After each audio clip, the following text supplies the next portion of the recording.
Good morning, Neha.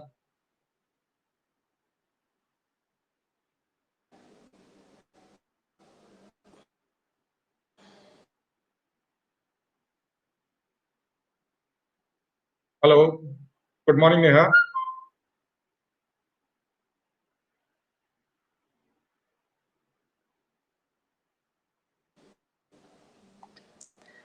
A very Neha, good morning, sir. yeah, hi. Yes, sir. Hi.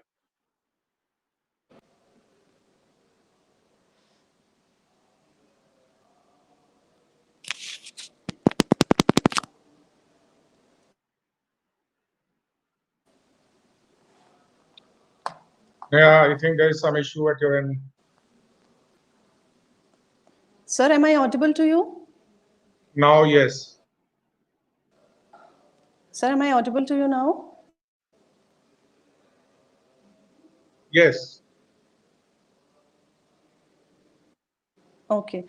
So welcome everyone in live session with one of our proud alumnus, Mr. Vipendra Singh. Sir has done his PGDBM in 1997 batch. Welcome, sir, and thank you for sparing your valuable time. So much. Thank you very much. Thank you for giving me the Before starting the opportunity. session, it gives me a before. Thank you, sir. Pleasure is ours. Before starting the session, it gives me immense pleasure to introduce you all with Vipendra ji. 3 years work in the education sector. He has worked in various organizations in India and Middle East Tele-Solutions, NIIT IBM, US Global, and School Guru, EduServe. The last two being in Edutech space. He has held key positions in these organizations during driving strategy, alliances, business development, and operations. His last assignment was as a senior vice president, business development, speaker, and mentor, and has conducted many faculty development workshops on online learning. Currently, Vipendra sir is engaged in providing consultancy to the universities in online programs domain, and he is also in the process of setting up his own edutech.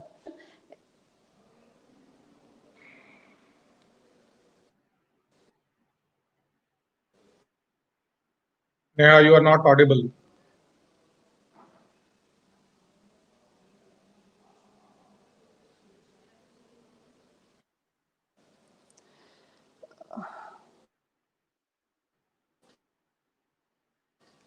Sir, can you hear me? Yes, but then there is your voice keeps on breaking. So there's a long lag.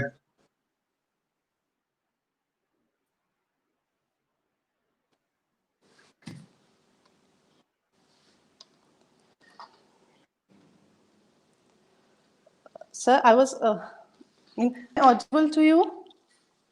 Yes, now you are audible.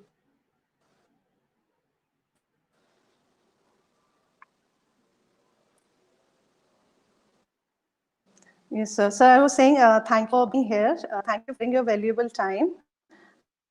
And before starting the session, I would like to ask you about your journey after your PG. About all your achievements and success you are into that education sector. But first, I would like to request you to share your journey after your PGDBM. Okay. So let me start with the PGTBM first, and then I'll come to what happened after PGDBM.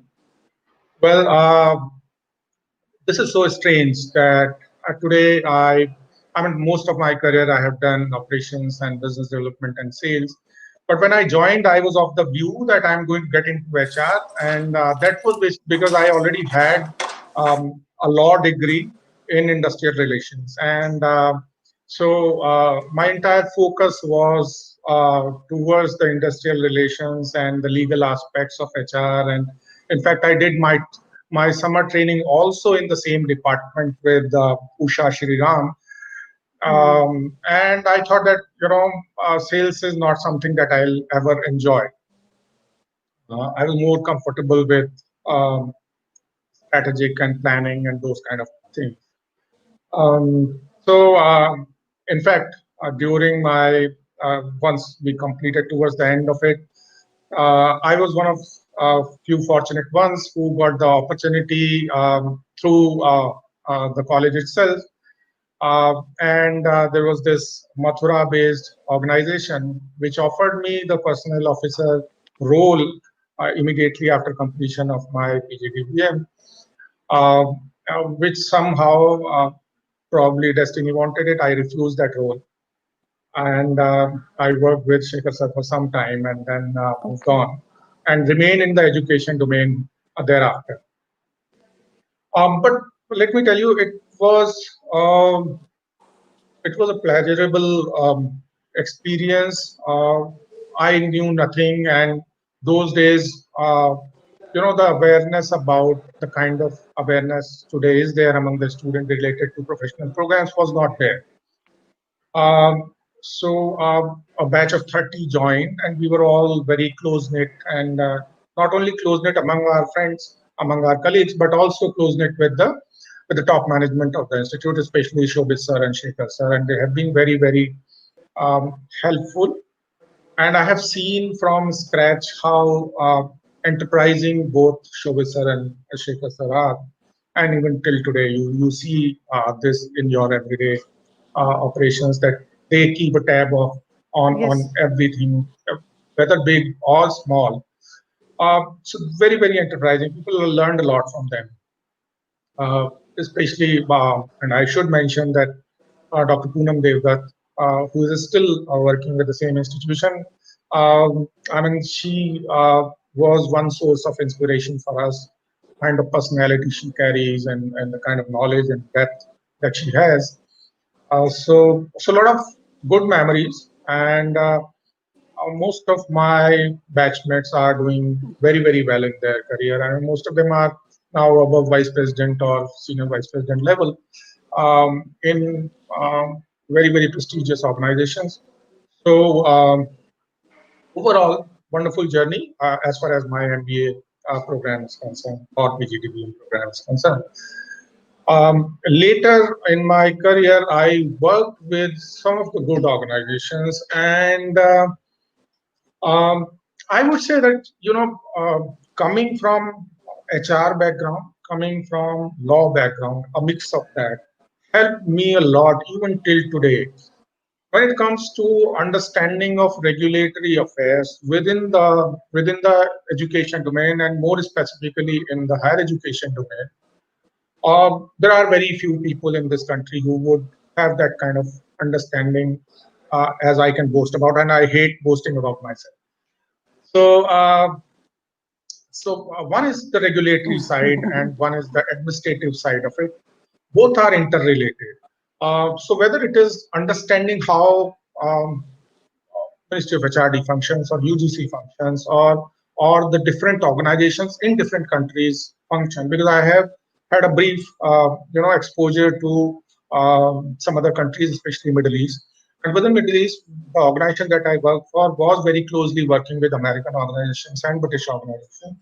Overall, the structure of higher education in different parts of the world and how open or how closely regulated they are, and how regulation works in either promoting or so to say not promoting competition and quality and accessibility of higher education is something which has been a great learning for me over the period of time. Now, rest of the things are more technical in nature, more operational in nature. For example, understanding how technology works, how LMS works, or how a mobile app works, or what can you do with the technology to promote learning. These are some of the technical things, but at the top level, what you understand is that how entire policy makers they function, what is there behind their mind, why do they make a policy that they make, and so working with some great organizations like NIIT and IBM, So, and y- yes. no, So, go ahead, sir, yeah, if please. we, going back to your time, the campus was in Saket. Yes, so those days it was in Saket. and just opposite the LIC building, uh, a big building, and for a batch of Yes, yes. 30 students, it was more than enough. And we started small, and I'm very happy to see that today the organization that started as small is so huge that you have uh, two universities and multiple organizations and dental and so many engineering institutions, and has created a name for itself, especially in some of the domains like yoga and agriculture education and things like that. Yes, Sir, you have visited the university campus as well. I mean, a year ago, I you have. visited Shobhit University Meerut campus as well. Eh, Yes, yes, absolutely. yes. As part of School Guru itself, I visited the campus. Yes, yes. So, sir, if we talk about your teachers during your time, Dr. Poonam Devdutt, we already mentioned, is with us. Yes, So, what memories yes. brings in your mind about your teachers, your mentors at that time? They were very, very dedicated. Uh, Very, very dedicated, very disciplined people. Even though, I mean, as students, perhaps we were not as disciplined. and But these people, they were very, very gentle with us. And because of their experience, they knew the psychology of the students, and uh, they really gave their heart out when it came to teaching. I mean, the teaching learning processes were uh, they and very, very sincere people, very knowledgeable people, and uh, uh, and very patient with the students. So they and some of the people, and not only the regular faculty, but also a lot of industry experts, uh, they were engaged to give us the knowledge about what how it works in the industry. And there was for especially for the marketing side, there was Mr. Ohri, who was prior to that he was working at a very senior position in especially pharma industry. And there was Professor Jetli for the finance. So a lot of learned, very high position senior people who were instrumental in shaping what we are today. So, if we talk about the best memory from your college days, what is that memory that you always relish and you always wish to relive? Well, the best memories will always remain the friends, your classmates. I'm sorry if I'm being a little, uh, you know, but let me just be very, very frank, because the best memories are created by the people, uh, and the people includes your close associates, which are always your friends. And so a lot of great memories. We shared a lovely time together. Um, in terms of the college administration, also, I mean, a lot of good memories with Shekhar sir specifically. Very close association, because we had a privilege also. Let me tell you that being the first batch, you come with a sense of entitlement also, and having direct access to Shobhit sir and Shekhar sir. Even though Shekhar sir is very open even today, but those days it was like direct interaction any Yes, time of sir. the day, or even in the late evening. So, uh, so we had that privilege, and we have those memories also. That those privileges uh, gave us a lot of good memories, and we were very demanding, and just like any privileged kid would be. So we were very demanding, and a lot of time we created some certain issues, but we were handled very, very, with a lot of patience and um, a lot of tact.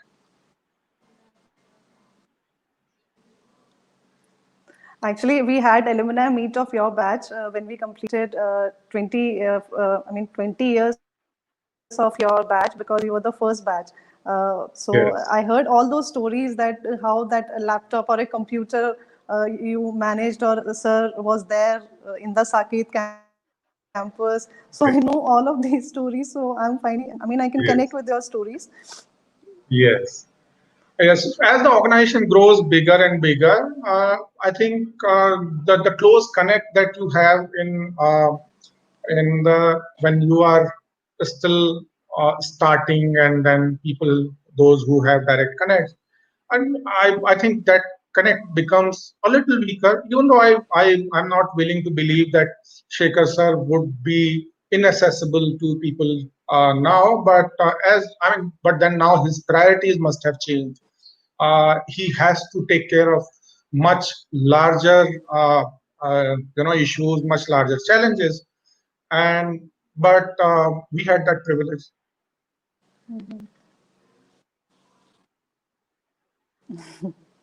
So, sir, coming to the topic today, which is strategies for rapidly moving online education. Though the Yeah. online education was prior to that COVID thing as well, but due to COVID, it is becoming more prominent day by day. So, I request you Yes. to throw some light on the topic. So while I understand that some of the viewers might already be people who are senior enough to understand the intricacies, and some of the viewers might be the students. So let me just give a little bit of background, and then I'll come to the topic. So when you say online learning, uh, within India and elsewhere also, you have to divide online learning into several sub segments of it. So one is of course the K-12 segment, and you have players like Byju's and SmartLearn and so on and so forth, Extra Marks and all other people. And now you have Whitehead Junior, which has recently been bought by Byju's at a whopping price. Um, uh, but beyond that, there is an entire world of online learning, which is one on the professional education side, where you have people like Unacademy and Simply Learn and Manipal Global and so on and so forth. And then there is other side of it, which is a university higher education or a university online education, which is highly regulated. And Shekhar sir would agree with me. So I have worked in all these domains at the higher education level and professional education level. My understanding is that India still has a long way to go. I mean, we are still at the regulatory, level. We are still in the experimentative stage, where we are just experimenting with some of the chosen universities, that okay, I have chosen these 100 universities or 200 universities, uh, wherein I'm going to allow them, as I'm when I say I, means that the government is saying that we are going to allow them to experiment with online programs. Somehow it disappoints me, because the pace that online education, especially the online higher education, should gather in this country is still a very slow pace. World has moved way beyond where India currently is, and the kind of size of the population we have, and the kind of awareness that is there in the market. I think the regulatory agencies are still far behind than what people are prepared for. So in general, the student is prepared, but somehow regulators think that our students are still not tech savvy and they will not be able to handle it, and our faculty is not ready and our faculty will not be able to handle it. I don't think it's rocket science. What is important is that people need to understand the domain knowledge, and our universities, and I always say this as a very in a very argumentative way, that you take the example of distance education. Distance education was always considered to be inferior to face-to-face education, and so is currently the government is thinking that your online programs are going to be uh, a tad below the level of face-to-face programs, and that's why they are not giving regulation approval for a lot of programs which are currently taught in face-to-face mode. For example, engineering and architecture and so on and so forth. So they are saying that you can start online programs, but only the programs wherein there is no laboratory or practical component. So they are anyways differentiating between face-to-face education and online education, and saying that the online programs or the degrees which will be awarded through the online mode would be inferior to the degrees awarded in the face-to-face mode. And I don't agree with this notion. And there's a reason why. Um, when you say that, and when you believe that the face-to-face education is better, is superior, and online education or distance education for that matter is inferior, then if you have already approved the institution to run face-to-face programs, which in your view are superior in nature, have more academic rigor, then why can't you approve the same institution for running online programs which you feel are inferior in terms of academic rigor? So it kind of negates the overall thinking that all institutions should not be allowed to offer online programs at once. I mean, you are approving the organization for something which is more difficult, but you cannot approve the same organization for something which you feel is not as difficult. So that is something which defies logic. Um, Secondly, it is all about, at the end of the day, what matters in whether it is face-to-face education or whether it is online education. What matters is ultimately two, three things. One is that the readiness of your faculty, because ultimately they are the people who are going to make it happen. And part B is your quality systems and processes, how you ensure that at the end of the program, the desired quality output is delivered. Now, if the institution has already attained a NAC rating, now NAC rating may be anything, but then you have assessed the organization and allowed them to continue. Now, if this organization is continuing and has set up those quality processes and practices, so at least the quality side is taken care of. The second side is readiness of the faculty, and that is not that big a challenge. I mean, you can always conduct those workshops and training programs and sensitization programs and prepare them for the technology enabled teaching also. Well, as far as the student side is concerned, I mean, there is no need to worry that our students are not ready. Our students are more than ready. In this country, everybody has a Facebook account and a WhatsApp account, and Facebook or WhatsApp, they don't run any training programs how to use a Facebook or WhatsApp. These students are anyways using a lot of other applications. They can use um, your LMS also, or a mobile app also related to your learning program. So and the third thing is about accessibility, which is whether all the students have access to at least one device on which they can connect with the faculty and go through an online program. That is also something which can be taken care very easily in this country. You have such huge corporations which would be more than willing to give those smartphones and internet connectivity and packs to academic institutions uh, for a fraction of their market price. So things can be arranged, but you need to have that confidence. So at a global level, if you see at the regulatory level, in terms of strategies, two, three things you need to do. You need to sensitize, train, prepare faculty for that. And I do understand that some of the faculty members also in the pre-COVID era, because post-COVID, a lot of things have changed. The mindset has changed. But in pre-COVID era, a lot of senior professors who had never used an LMS and who had never used and who came from the same notion that our regulatory body comes, that online learning is somehow inferior, uh, they had some kind of resistance to online learning.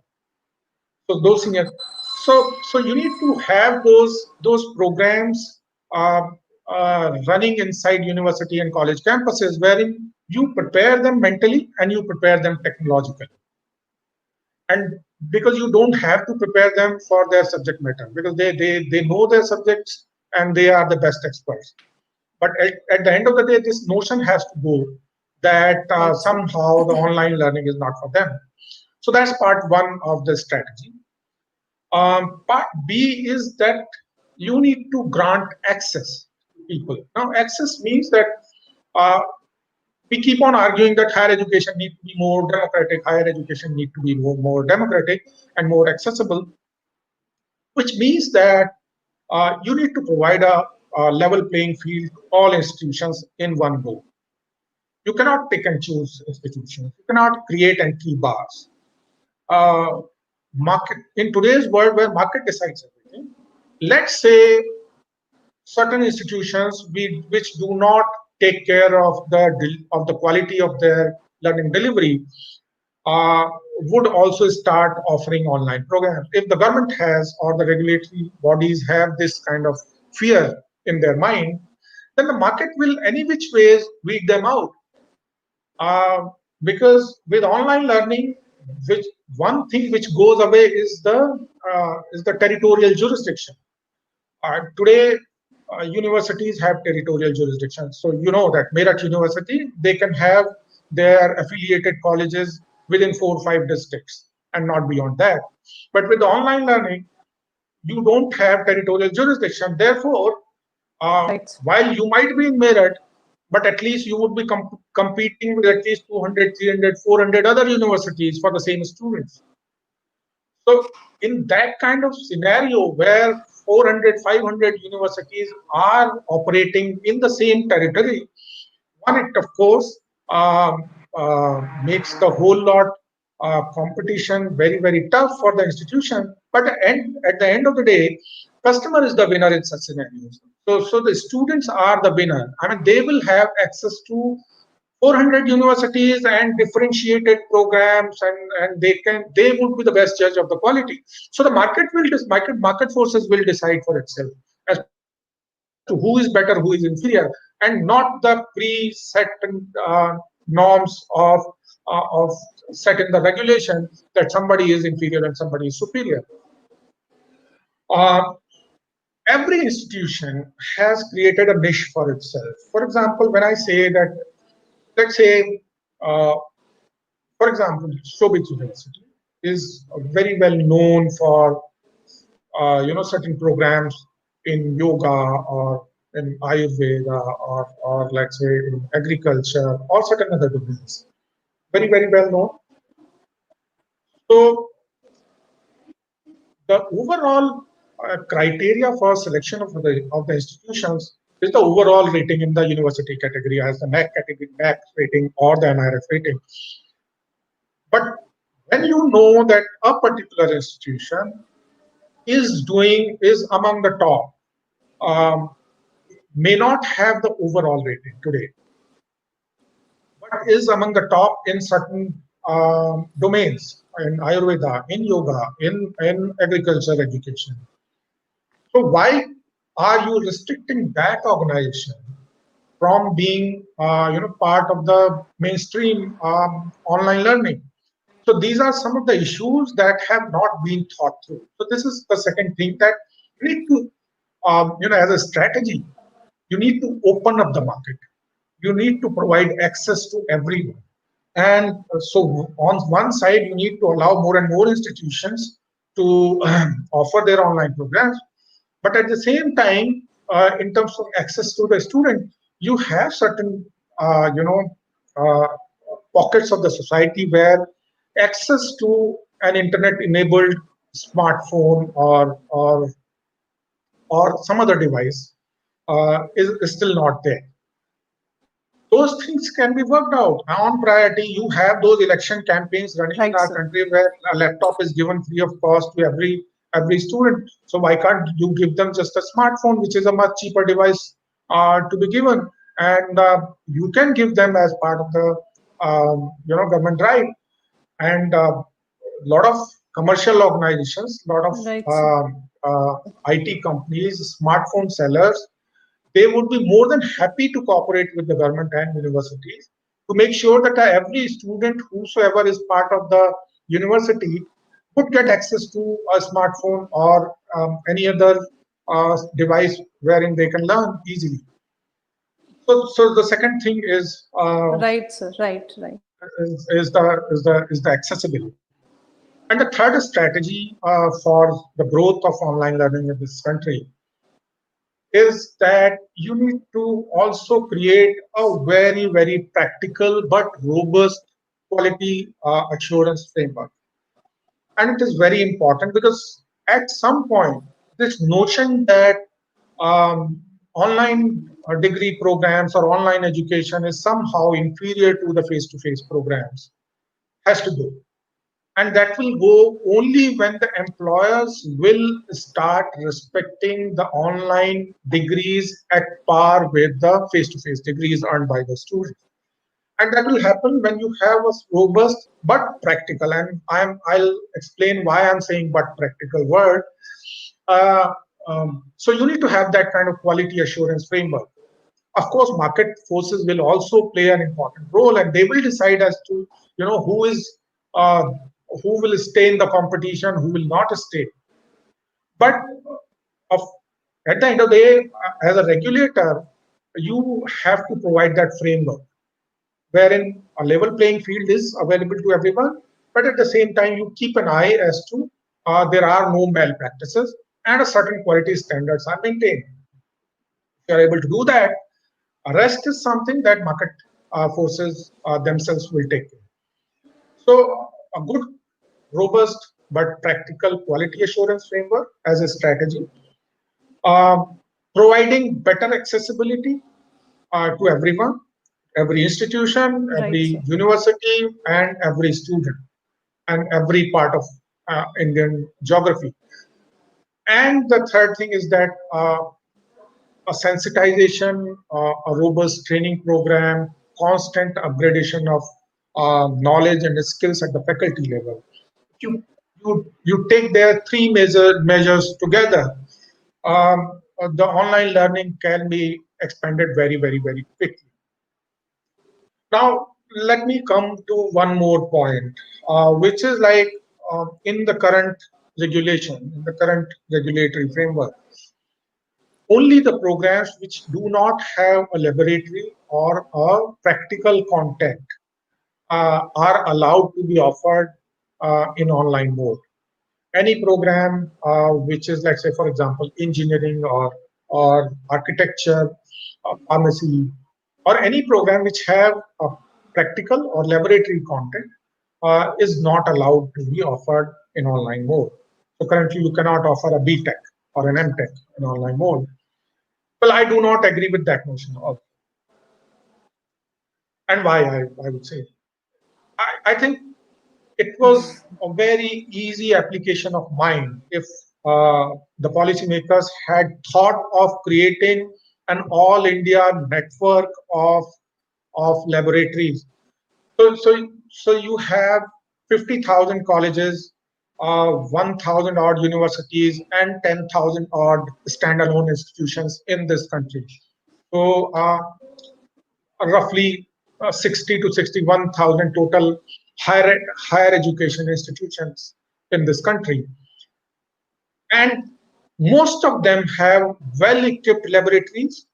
Most of them have the lab uh, infrastructure, means they have the professors, they have the laboratory assistants, they have the demonstrators.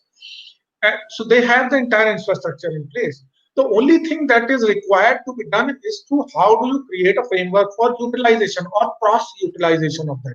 For example, let's say a Shobhit University student of which has taken admission in a Shobhit University's online degree program, which has a laboratory component. but then the person resides somewhere in Andhra Pradesh. Uh, So why can't you create a network of these 60,000 institutions wherein you create a small internet-based application where the students are allowed to see which all laboratories are available in my region in within 1 kilometer distance, within 5 kilometer distance from my home, and allow easy online booking of slots, laboratory slots. You can make it on the paid basis, okay, that the student can book a slot in any laboratory which is there in their Right. own region, and they can Yes, sir. choose the So, district yes, and sir. the city, and they can just Yes, sir. block Yes. their time there, go there, do their practicals. And that's a very easy solution.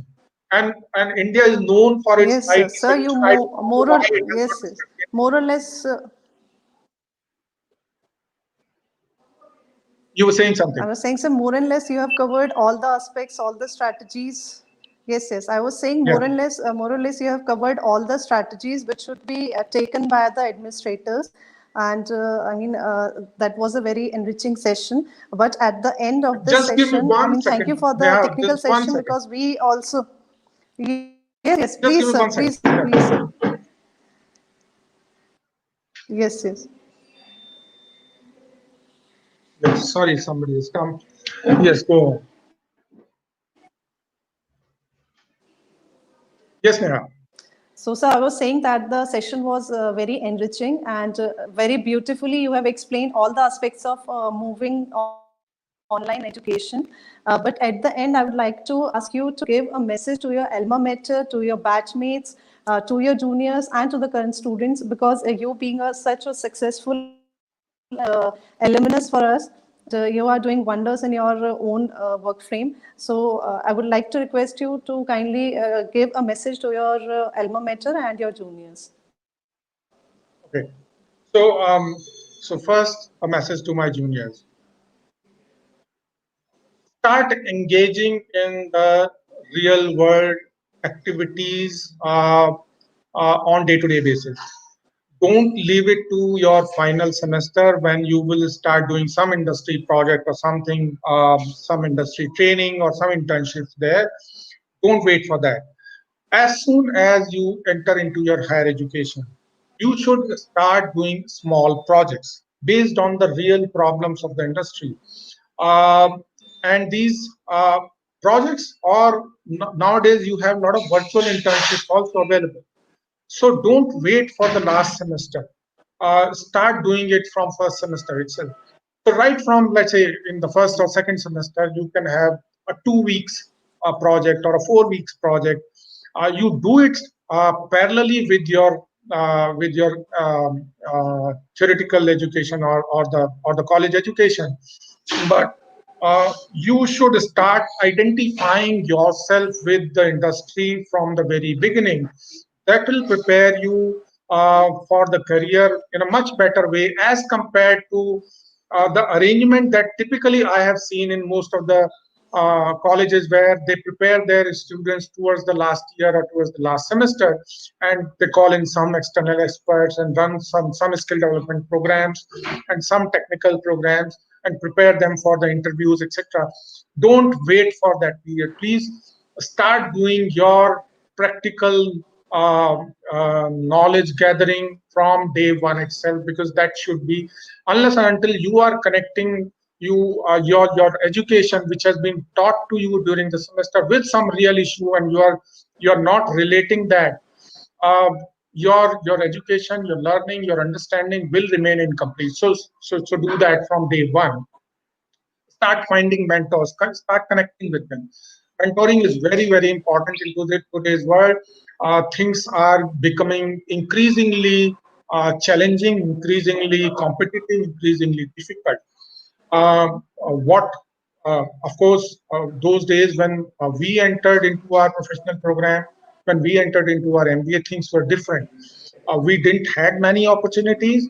There were not many people who were willing to contribute to academic world. Uh, Somehow, still, at least our college was still able to provide a lot of practical inputs through those industry professionals. but not every student or every college today is fortunate. They don't do as much effort, and you have to beat the competition by way of acquiring more and more practical exposure. That's my message to the students. And before your college, before your teachers, uh, or before a person like me indicates towards this, from semester one itself, you should uh, promote that. And I would say that the college or the university also has to kind of differentiate itself in today's world by way of integrating your academic teaching with the industry teaching. And I'll tell you why. I think as a policy, universities, and especially I would say this to the Shobhit University, you should include um, you should make sure that every student individually get at least 20 to 30 hours of industry mentoring from semester one itself. And they should engage into more and more real projects. And let's try and eliminate the practice wherein you have those uh, practices where the students buy project files from the market and submit in their colleges. And so if there is any such practice um, anywhere, we all should try and eliminate that, because that will push the students towards the industry much closer. And if the students start interacting with their mentors and industry people and start understanding industry's issues and start working on them, even in their own small way, even if they fail, but still it will give them a much bigger lesson as compared to something which is ready-madely available from the market. So as a policy, more and more industry collaboration, more and more inclusion of industries knowledge and expertise into the curriculum from day one is something that's my message to students as well as